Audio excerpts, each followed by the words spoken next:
Last week, I showed you this fine boarding axe, but one thing you might not have noticed is the small symbol inscribed on the blade. This is the King's Broad Arrow, a device used for marking British government property, especially supplies purchased for the Royal Navy by the Board of Ordnance. Now, the origins of the broad arrow are debated, but what we do know is that it dates back to at least the 14th century. The prevailing theory is that the broad arrow is actually a stylized representation of an arrowhead originally used in heraldry.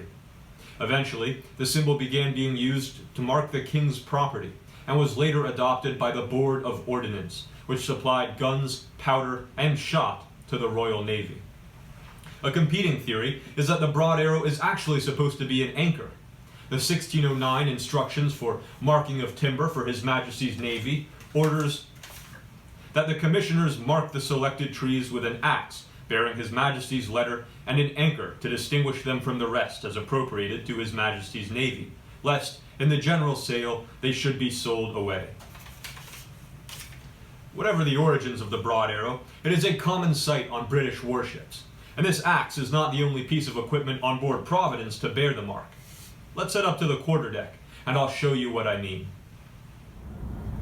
Here we are on the quarterdeck, and here is Providence's Aftmost Starboard swivel gun.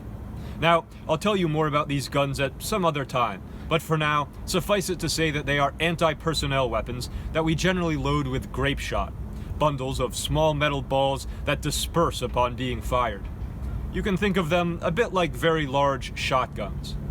At any rate, this particular swivel gun does in fact bear the King's Broad Arrow. Here it is on the top of the piece. Now, if it seems odd to you that a gun intended for the Royal Navy should end up on a continental sloop of war, remember that America had no navy of her own prior to the Revolution. One of Providence's very first missions, in fact, was to sail down to the West Indies and take guns and ammunition out of British forts there. It's just a good thing that weapons and ordnance don't hold national loyalties.